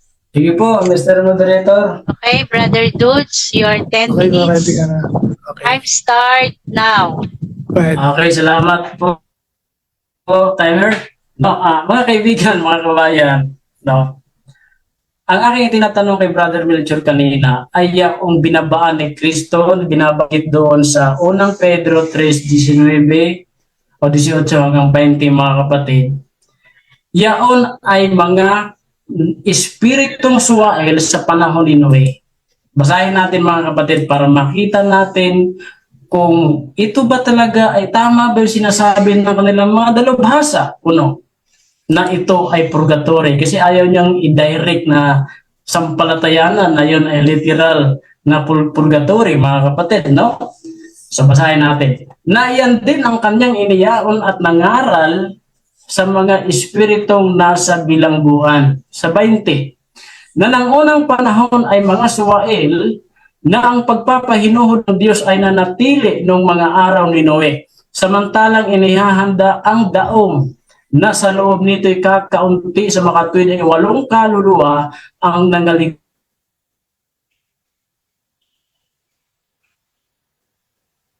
Mga kaibigan, na itong mga espiritu na nasa kulungan na ayon sa kanilang mga dalubhasa ay purgatory, na yaon ay mga espiritu ng mga taong suwael sa panahon ni Noe, mga kapatid. Ngayon, ang sabi niya kanina, mga kapatid, doon daw sa panahon ni Noe, hindi daw mabibigat ang kasalanan ng mga tao doon sa panahon ni Noe.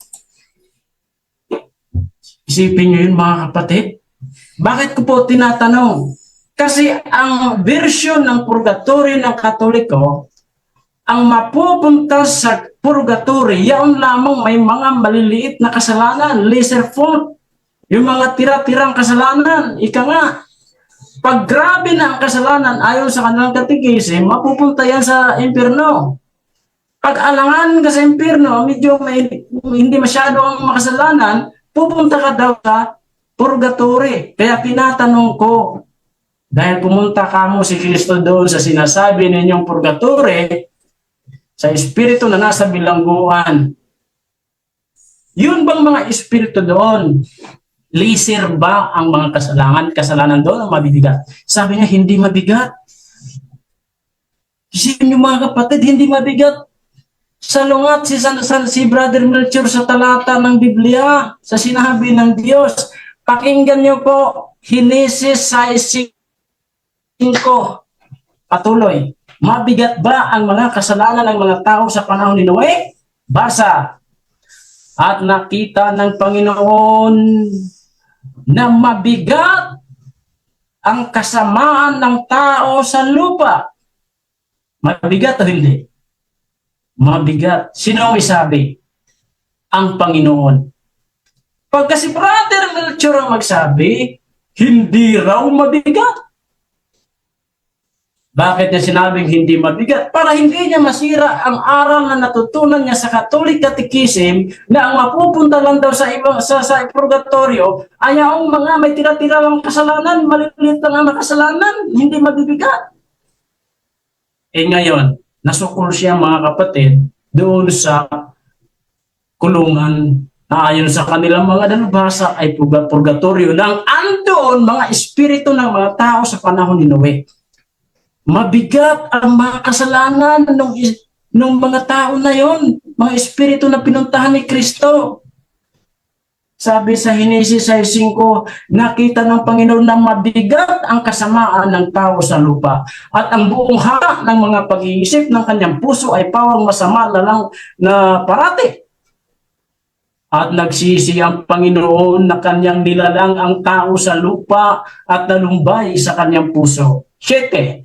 At sinabi ng Panginoon, lilipulin ko ang tao na aking nilalang sa ibabaw ng lupa, ang tao at gayon din ang hayop at ang mga umuusad at ang mga ibon sa himpapawid, sapagkat pinagsisisihan ko na aking nilalang sila.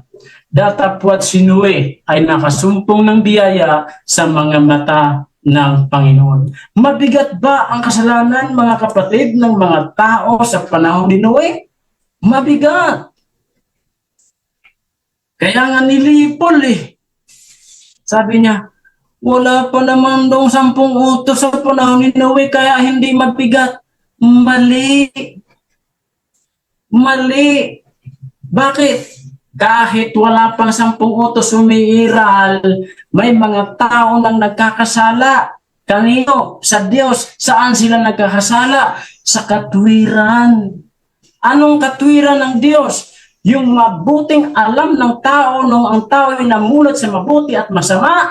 Pag ginawa mo ang masama at hindi ang mabuti, nagkakasala ka sa Diyos dahil alam mo ang mabuti at masama eh. Di ba? Nung namulat ang tao sa mabuti at masama, dahil kay Adan, mamili ka ngayon tao. Anong gagawin mo? Mabuti o masama? Alam pareho yan eh. Kung ano ang mabuti at masama, pagka ginawa mo ang masama, nagkakasala ka sa Diyos. Si Noe ba nangangaral sa panahon niya? Nangangaral si Noe. Basa. Sasabihin walang katwiran, wala pang 10 utos. Kahit walang 10 utos, may katwiran ang Diyos dyan. Pakinggan mo sa 2 Pedro 2 at 5, ganito po ang ating mababasa, kapatid. Ito ang sabi at ang dating sanglibutan ay hindi pinatawad. Datapwat iningatan si Noe na na tagapangaral na katwiran, na kasama ng ibang 7 pa noong dalhin ang pagkagunaw sa sanglibutan ng masasama. Ginunaw yung masasama. Nangaral si Noe, Brother Melchor, tagapangaral ng katwiran yan si Noe. Kaya nga habang ginagawa ni Noe ang daong ng ilang taon, nagpapahinuhod ang Diyos sa kanilang mga kasamaan. Nag-iintay ang Diyos, nagpapasinsya, nangangaral si Noe, Brother Melchor. Pero ayaw nila. Mabigat ang kasalanan nila, Brother Melchor. Tapos sasabihin mo, pumunta sila sa purgatory at pinuntahan ni Kristo, dadalhin sa langit, nililinisin. Mali. Walang pinangaralan na nga ni Noe. Ilang taong ginawa ni Noe ang bangka. Ayaw nila. Tapos doon lang pala sa purgatorio, malilinis yung mga tao na yung mabibigat ang kasamaan. Mabibigat yun, Brother Melchor, yung mga taong nabuhay sa panahon ni Noe na andun sa kulungan na pinuntahan ni Kristo. Hindi po yun purgatory, yun po ay karasel, kulungan ng mga masasamang espiritu, mga kapatid. Kulungan yun ng mga masasamang espiritu sa panahon ni Noe. Mabibigat kasi ang mga kasalanan doon. Pero sabi ni Brother Melchor, hindi raw mabibigat. Putol siya sa sinasabi ng Biblia. Wala daw mabibigat doon. Nagkakainan lang naman eh. Sabi niya. Kung paano sa panahon ni Noe, nagsisikain, nagsisasawa. Anong mabigat yan? Nagkakainan lang naman eh. Sabi niya eh. Hindi mo nabasa yung Henesis 5:5? Nakita ng Diyos na mabigat ang kasamaan ng tao sa lupa. Kaya niya ginunaw ang mga tao sa lupa nung unang, Brother Melchor. Ang espiritu noon, kinulong ng Diyos doon sa kastil, kulungan ng mga masasamang espiritu. Brother Melchor, na pumunta si Kristo doon nung siya namatay. Last 2 minutes. Nung inilibing siya at nangaral or ipinahayag niya doon sa mga espiritu na yun, no? So, yan ang dapat mo maintindihan, Brother Melchor, no? At yung sinabi mo, kontra sa Biblia at kontra sa CCC. Bakit? Ang sabi kasi ng CCC, mga lesser fault lang ang mapupunta sa purgatory. Dahil yun ang final purification. Bakit itong sinabi? Purgatory, na ayon sa kanilang mga scholar ay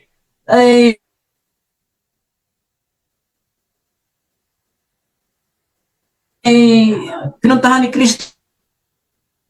Mabibigat ang mga kasalanan dyan. Yan ang pananiwalaan mo. Sisi ko yung Bible. Ito advice ko sa iyo, bro. Dahil masipag ka rin lang naman sa pagbabasa, no? Sinusubong aral ng iba.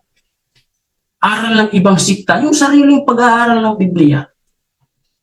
Makuha mo po ang katotohanan, kung ano po yung katotohanan. Tingnan nyo, kontra ang CCC sa Biblia. Sabi ng CCC, ang mapupunta sa purgatorio, yung hindi mabibigat na kasalanan. Dahil ang mabibigat, diretso yan doon sa impyerno, sabi sa CCC.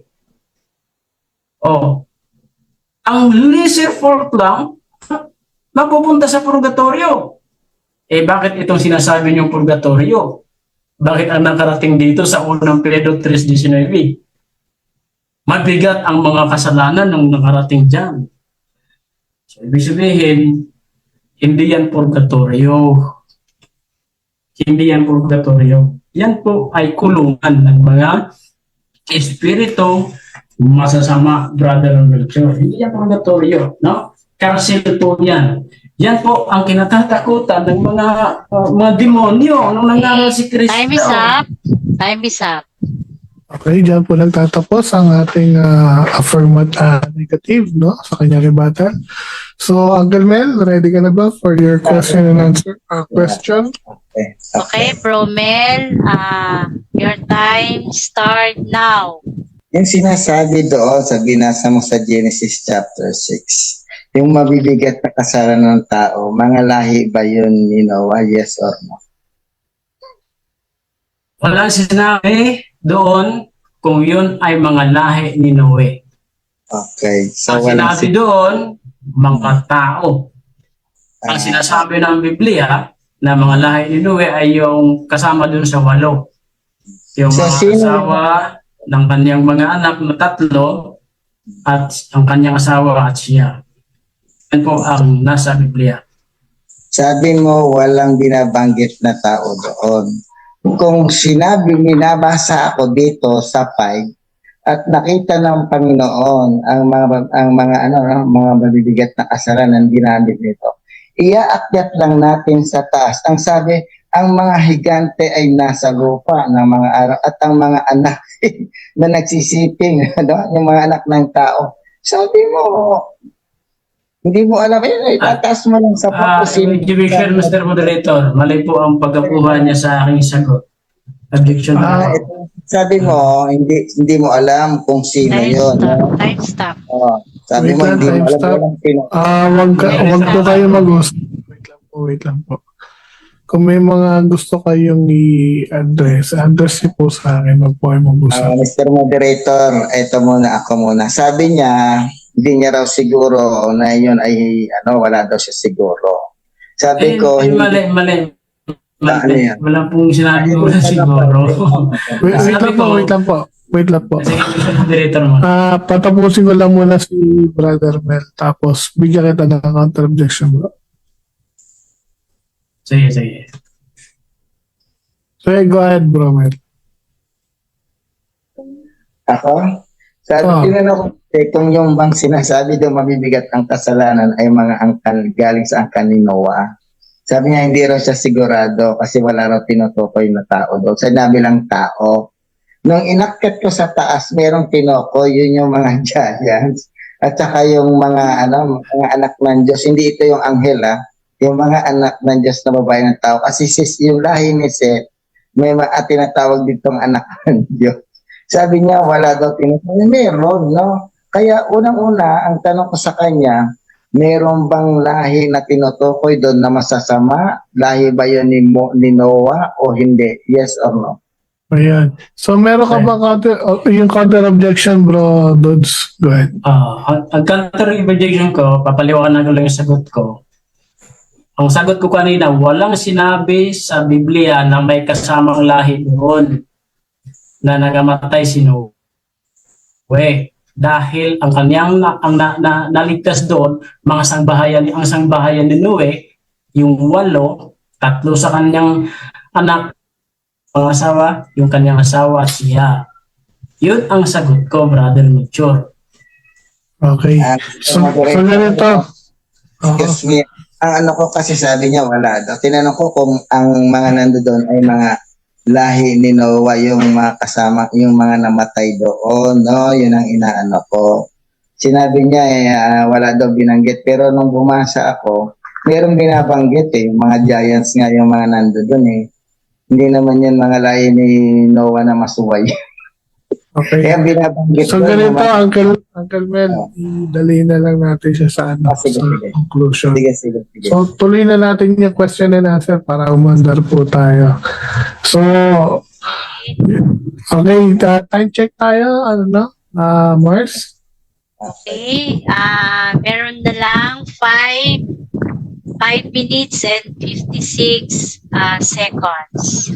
Okay, go ahead. Uncle Mel, go ahead. Okay. Doon sa New Testament, totoo ba yung sinabi ni Jesus doon na ang mga tao doon during the time ay nag-aasawa, nagiinom, kumakain?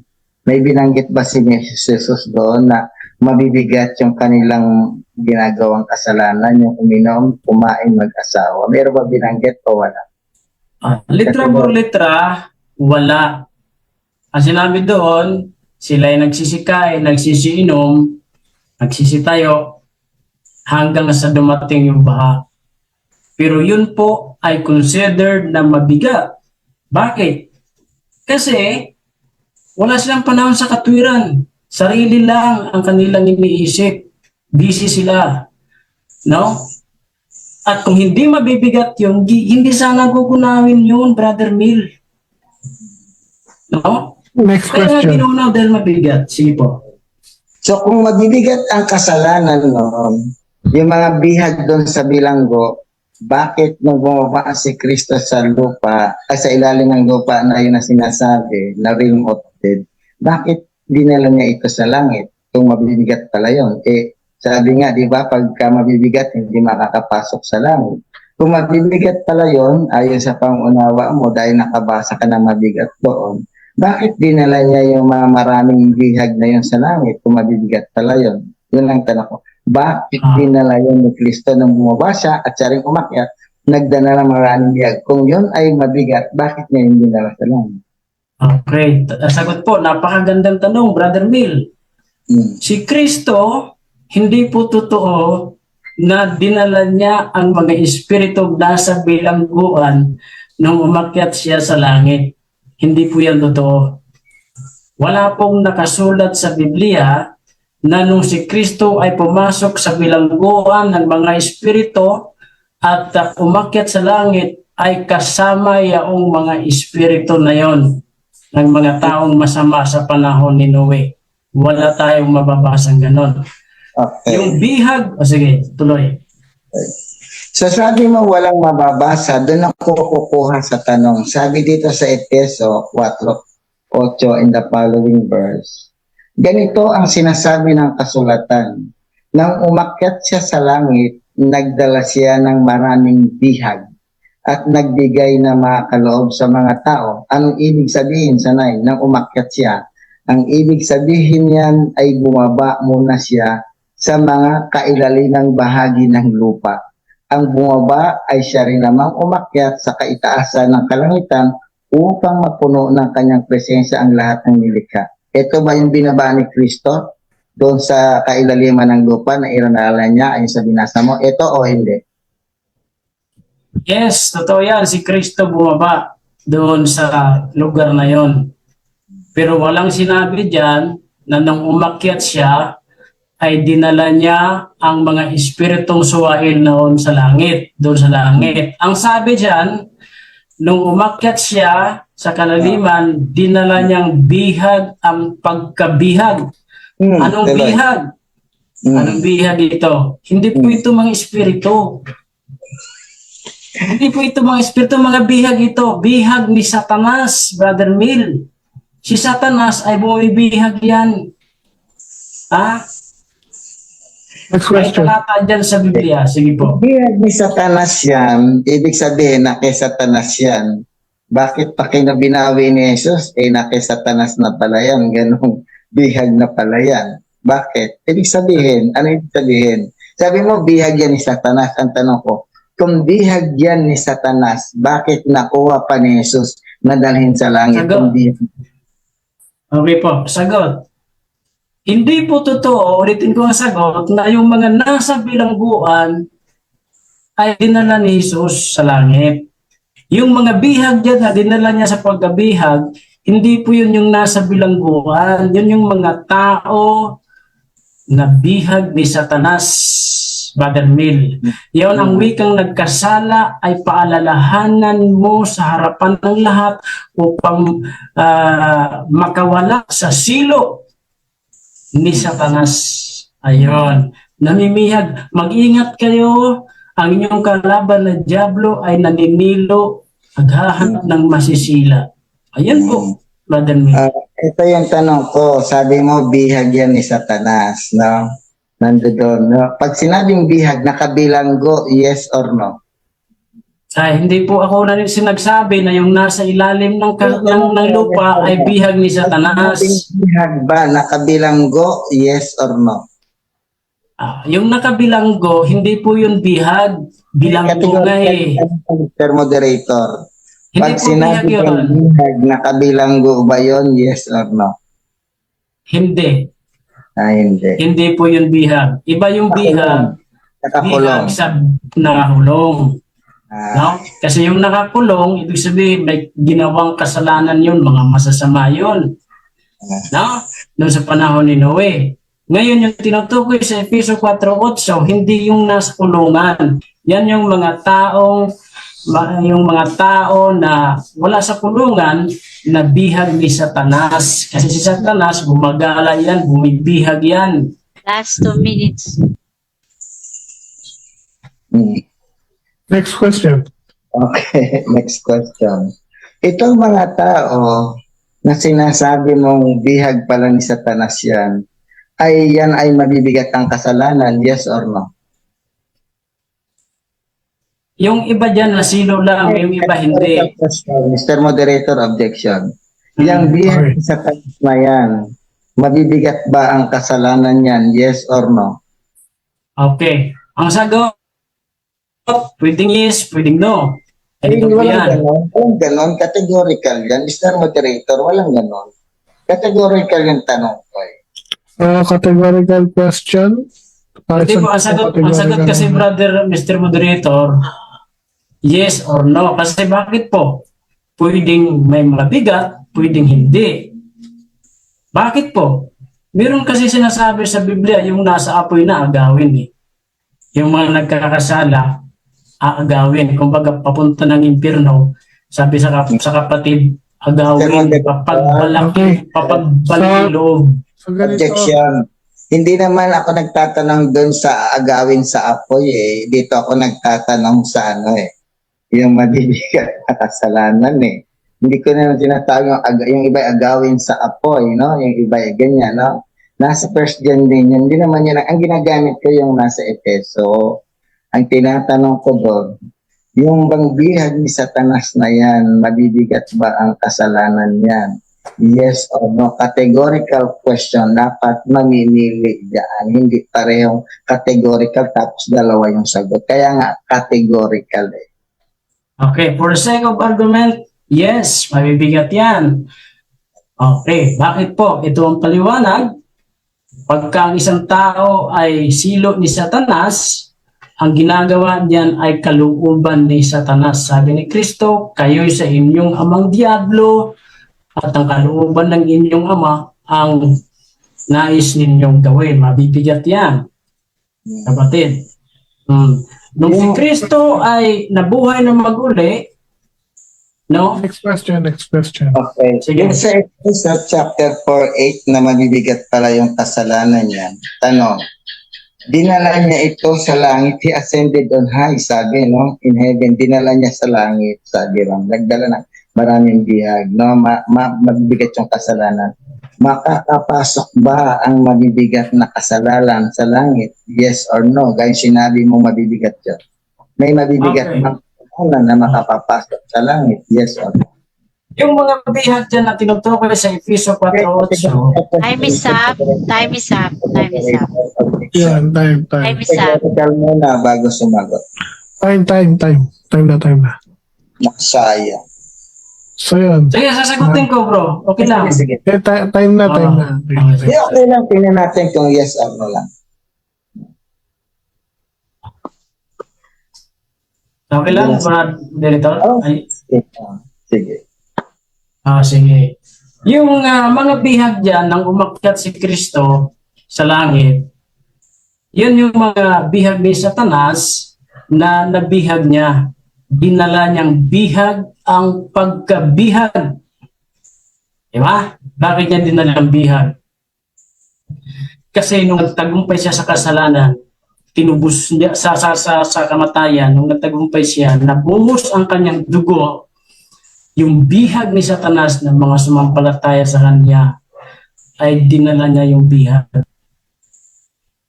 Diretso ka siya, brother. Sige, sige. Moderator, Ayan. So, okay na?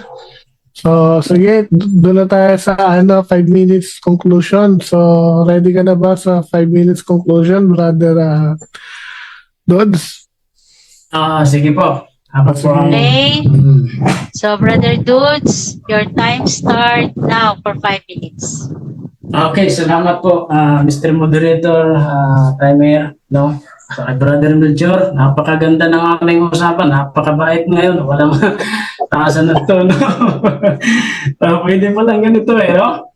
So, mga kapatid, si Brother Mel, hindi siya buong paniniwala na ang purgatory ay dako lugar, mga kapatid, no? Tama naman po yun, process ang purification. Kaya lang yung purgatory, tumutukoy yun talaga sa dako. Kaya nga may tori, purge sa English, purification. Paglalagyan mo ng tori, yun ay nag-signify, nag-isang place, mga kapatid, na kung saan, ayon sa kanila doon ginagawa ang purification. Mga kapatid, wala pong purification after death. Tandaan niyo po yan. Kanina pa ho natin tinatanong siya sa mga talata. Yung mga talatang binanggit niya sa Isaiah, sa Zacarias, nilinis si Isaias, nilinis si Zacarias. Buhay sila doon, mga kapatid, nang nilinis sila. Hindi pa sila patay doon. Ang konsepto, tandaan niyo po, ang konsepto ng purgatory, final purification ng mga patay, ng nakaluluan ng mga patay ng mga tao. Pero yung sad to say, mga kapatid, yung ginamit ni Brother Melchor na mga talata, mga buhay yung mga tao na nilinis ng Diyos. Buhay si Zacarias, buhay si Isaias, mga kapatid. Kasi bakit? Wala siyang mababasa kasi sa Biblia na purification, na salitang purification after death. Walang ganon. May apoy, purification after death, walang ganong mababasa si Brother Mel.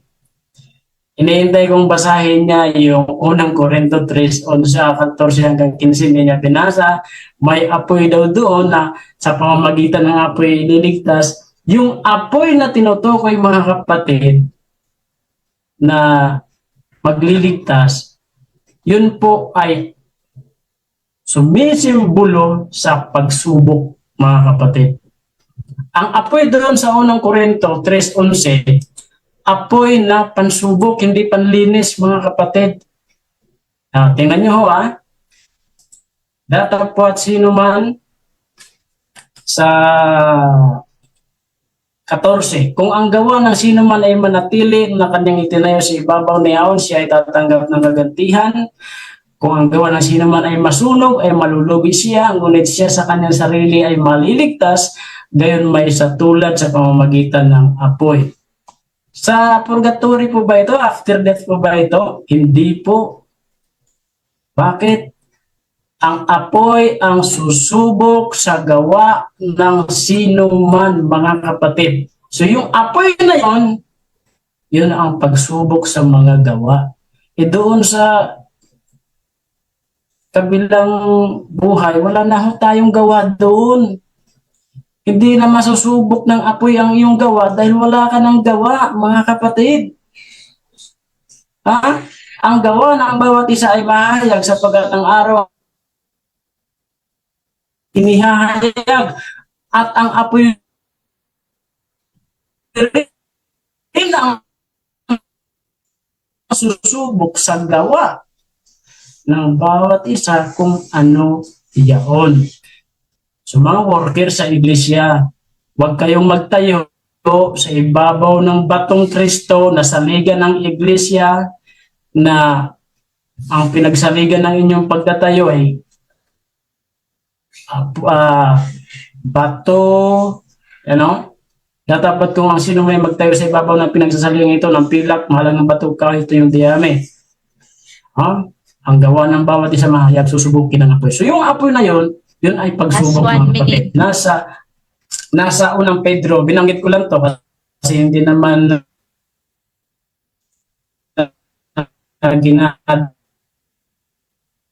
ginadito ni Brother Melchor.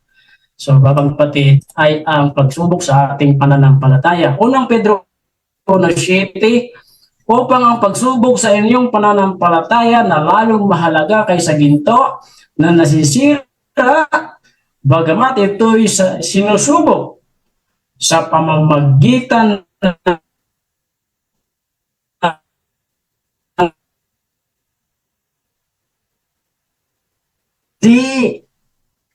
sabi ni Pedro, ang kausap niya mga buhay pa, hindi pa patay itong mga kausap niya, kaya hindi pa ito after death. Ang inyong pananampalataya ay gaya ng ginto na mahalaga, sinusubok sa pamamagitan ng apoy. Pag nasubok, anong masusubungan? Sa Time is up. ikamumuri, ikaluluwalhati, at ikararangan. Time. Time is up. Time. Time is up. So, dyan nagtatapos ang conclusion ng ating negative sa temang purgatory. Yan. So, ready ka na, Bro Mel, para sa iyong conclusion? Yes. Okay. Your Okay, time already. start now, Bromel. Kung gusto ng kaibigan nating si Dudes Arisgado ng letra por letrang purgatory, bumili ka ng Italian Bible, no? Sa Jeremiah 2:22, nandoon yung salitang purgatory. Basahin ko. Adenginance tutti lavi col nitro ed usi attorno et te asai erba di purgatory. Gusto mo makita? Meron akong ano dito. Ayan. Ayan. Nandiyan dyan yung letra por letrang purgatory. Ayan. Ha? Ayan. Nasa bahay lang yung aking Judati Bible. Nandiyan dyan yung salitang purgatory. Ibig sabihin ng paglilinis. Na natin makikita. Sabi na ating kaibigan si Dudes kanina, mga buhay daw. Yung natural, gaya ng sinabi ko kanina, mga buhay at patay, nililinis ng Diyos. Sabi ko nga, dito pa sa lupa, nililinis ka na, then after that, ay nililinis. Kaya kung mga nararamdaman natin kapighatian, nararamdaman natin mga problema na nagiging matatag tayo, isa yan sa mga purification na ginagawa ng Diyos sa paghahanda sa atin upang humarap tayo sa Kanya, no? No, yun yun. No. Kaya sabi ko, buhay man o patay, dumadaan sa paglilinis ng Diyos, sa pagsubok ng Diyos. No, isa yan ang paglilinis na yan, yung mga pagsubok na dumarating sa buhay natin na nandito pa sa tayo sa lupa. Kasama yan sa purification process natin ng Diyos. Sabi niya, wala daw ng mga matay. Ito, nagtagumpay na. Ibig sabihin, nagtagumpay, tapos na.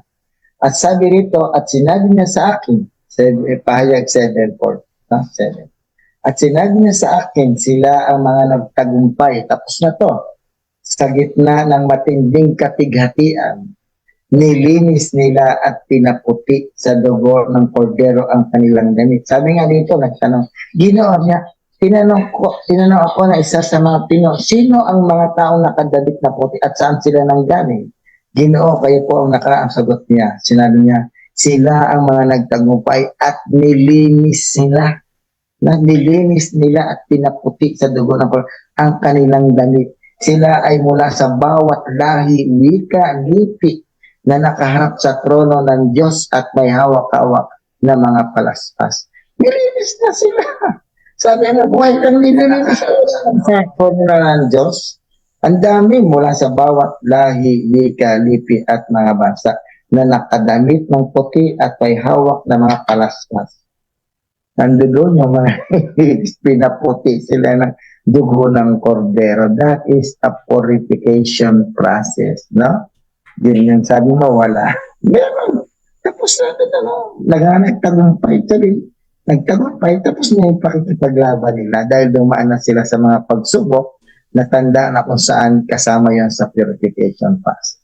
Aminado naman ang ating kaibigang Dutch na ito ay lugar, no? Kaya sinabi ko, it is a state or place. Kaya nilagyan ko ng or place. Hindi ko sinabing literal place. Purgatory is a state of condition. It is the condition of existence, no? Ito yung satisfactory, no? Satisfactory na dapat ma-attain ng isang taong Kristiyano na bagamat sabi nga doon sa Revelation 22:3, walang makikita roon na sinumpa o marumi sa langit.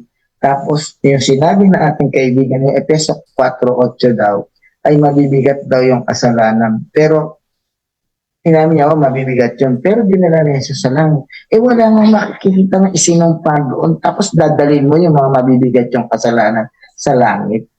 Di ba?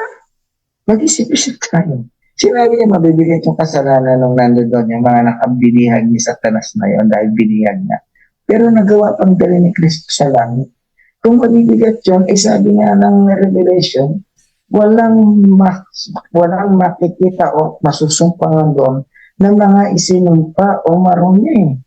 Wala ba't dinala niya yun? Di ba? Natin makikita at yung binasa niyang Genesis, Last 1 minute. ayun mo din, ang bilis naman. Yung binasa niyang Genesis, yung mga lahi ng mga tao, yung pinaros, yung mga lahi ng mga giants yung nandun doon eh. At saka yung mga lahi ni Seth, yung sinasabing anak ng Diyos doon. No? yun. Hindi yung mga lahi ni Noah. Kaya nga ang lahi ni Noah na nakita niyang mga natakita niyang banal ito at matuloy sumusunod sa kanya, kinuha niya. Hindi natin makikita. Kasi ang Bible kasi bro, literature yan. No? Hindi lahat ng nakasulat dyan ay literal. Bible is a literature. Kaya bago tayo mag-conclude na yan, titingnan natin yung kasunod sa taas at saka yung katapusan sa baba para makita natin kung ano yung context. Hindi yung text lang. Yung context ang hahanapin mo doon, hindi yung text lang.